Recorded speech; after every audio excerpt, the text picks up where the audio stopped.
జిల్లాలో పనిచేస్తున్న ప్రభుత్వ ఉద్యోగులు అధికారుల ఆరోగ్య పరిరక్షణ దిశగా హెల్త్ ప్రొఫైల్ రూపకల్పనకు జిల్లా కలెక్టర్ ముజమిల్ ఖాన్ సంకల్పించారు.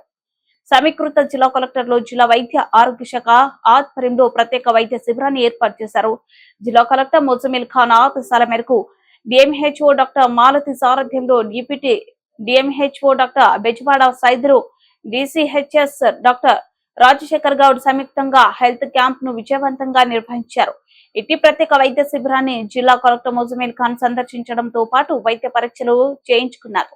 అధికారులు, ఉద్యోగులు హెల్త్ ప్రొఫైల్ రూపకల్పనపై వైద్యాధికారులు కలెక్టర్ సూచనలు చేశారు. ప్రత్యేక వైద్య శిబిరంలో అవసరమైన మేర రిజిస్ట్రేషన్ కేంద్రాలు, శాంపిల్ కలెక్షన్ కేంద్రాలు, ఉద్యోగుల కన్సల్టెన్సీ చేసేందుకు వీలుగా వైద్యులను అందుబాటులో ఉంచారు. శిబిరానికి వచ్చిన ప్రతి ఉద్యోగిని వైద్యులు పరీక్షించి వారి మెడికల్ హిస్టరీ తెలుసుకుని అవసరమైన పరీక్షలు చేశారు. ఈ సందర్భంగా వైద్యారోగ్య శాఖ అధికారులను కలెక్టర్ అభినందించారు.